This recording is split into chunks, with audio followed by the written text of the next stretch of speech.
Здравейте на всички! Днес ще тренирам като културист, по-точно като Крис Бъмстед, като ще направя дърпащата му тренировка, която по-скоро според мен е тренировка за гръб и бицепс, а не е дърпаща. Но както и да е, абонирайте се и останете до края на видеото да видите цялата тренировка.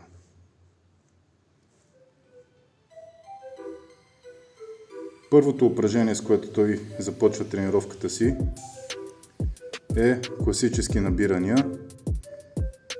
Нито прекалено тесен хват, нито прекалено широк. Набирания с нормален хват. Ето първото упражнение е за гръб. Във видеото, което гледах, той не спомена колко серии прави, аз лично направих 4 серии. И оттам преминаваме към следващото упражнение, което е интересно. Гребане, като тук важното е гърбът да бъде хоризонтален и напълно неподвижни крака, без да се клатим.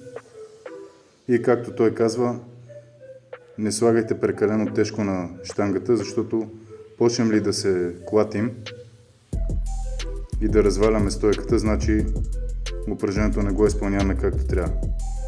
Трудно е, между другото, така да се прави с такава стойка и наистина трябва да се прави с доста по-леко, но пък е доста ефективно. Който няма проблем да вземе тази позиция и да прави упражнението, нека го пробва. И пак казвам, не се прави с тежко. Аз лично правих максимум с 45 кг по около 10 повторения, като по принцип, ако правя гребане с нехоризонтален гръб, мога да правя дори и с 140 кг, така че виждате каква е разликата. Просто и позицията е много неудобна. Третото упражнение ще е за бицепс, чуково сгъване, като самият той казва, прави си 2 упражнения за гръб и след това още докато бицепсът не е много изморен, прави чуковото сгъване, за да може да обработи и бицепса така преди да го изтощи напълно с упражненията за гръб. 3 серии тук.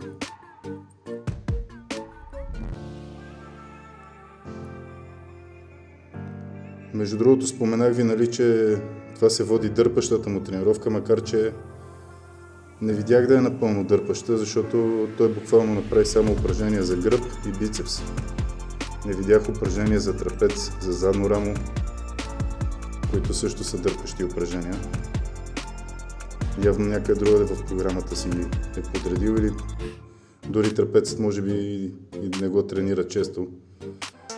Все пак той взима и доста стероиди и знаем, при стероидите трапецът си расте дори почти и без да го тренираш. Тук отново се стараем да изпълняваме упражнението стриктно, без излишни клатения. Концентрираме се само върху работата на бицепса. От него да идва усилието, за да повдигнем дъмбела.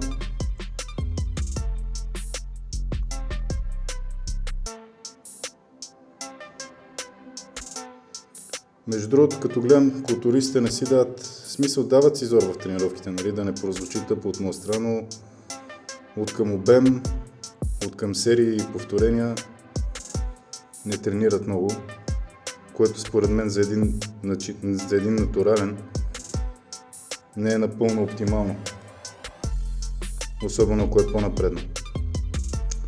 Ето го и следващото упражнение, четвърто. Дърпане на горен скрипец с тесен хват, с обратен хват, като дърпаме под гърдите. Тук се стараем да натоварим главно долната част на латисимуса, затова дърпаме раменете надолу през цялата амплитуда на движение. Раменете седат надолу и правим контракция на раменете едно към друго, когато издърпваме тежестта.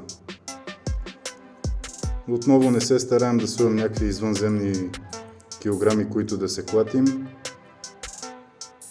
Гледаме чисто изпълнение. Добре да натоварим долната част на латисимуса. Следващото упражнение, пето подред, ще бъде отново за бицепс, надолен скрипец. Значи тук имаме 3 серии до отказ. 3 серии до отказ, като първата ще бъде с по-леко и следващите две ще бъдат с малко по-тежко.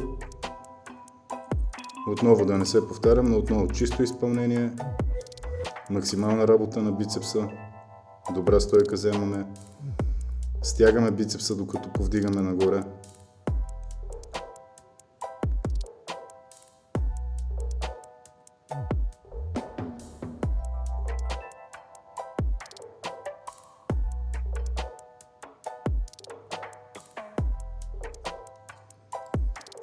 Ако трябва да съм честен, не се натоварих кой знае колко много тази тренировка.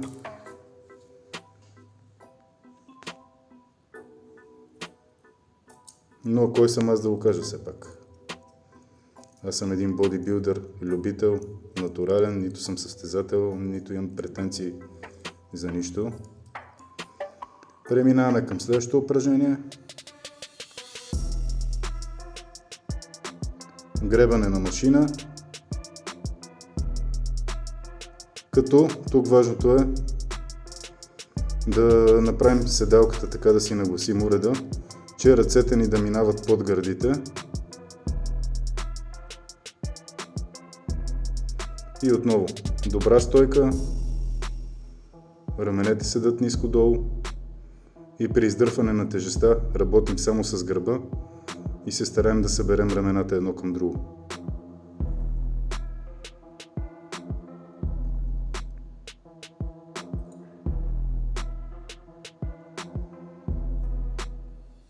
Тук правим 3-4 серии.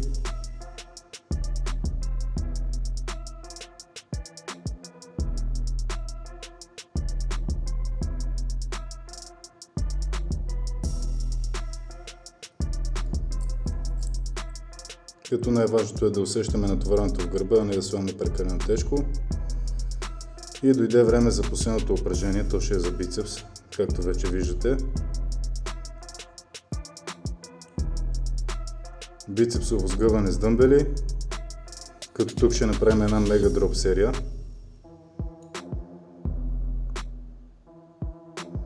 Взимаме едни малко по-големи дъмбели и когато вече не можем да направим повече повторения, преминаваме към по-леки. Това ще го повторим няколко пъти, като ще свалим тежестите още. Продължаваме с следващия чифт дъмбели, който е по-лек. Отново докато изморим бицепса добре.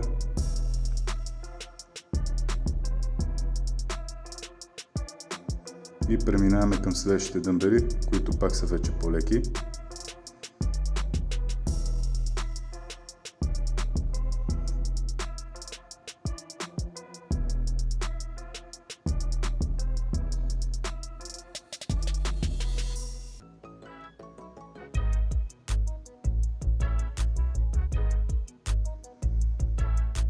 И накрая преминаваме към последния чифт дъмбели. Много готино се тренира на дроп серия и е доста ефективно. За всяко упражнение може да го правите. За всяка мускулна група.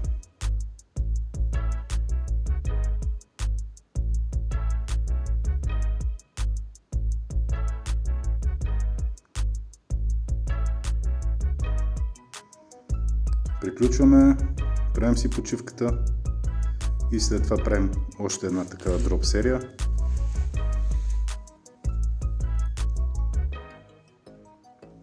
Като това ще бъде и последната серия за цялата тренировка.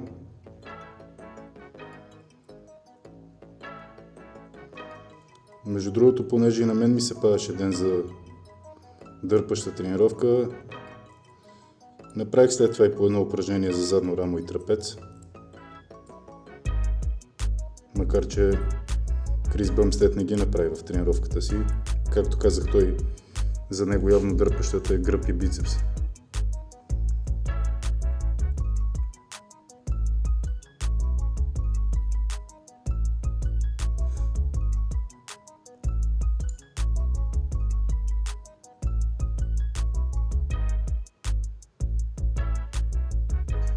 И ако трябва да съм честен, old school тренировките доста повече ми допадат.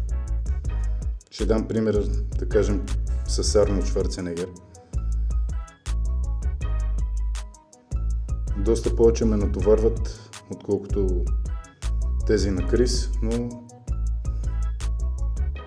тренировката си е тренировка.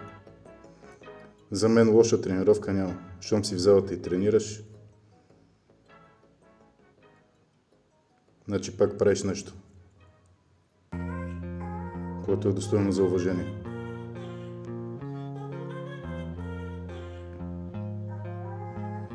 Ето ги последните повторения за бицепс. И с това приключваме тренировката, пичове. Ако ви е харесало, дайте едно лайкче, абонирайте се, не взимайте стероиди и до следващия път.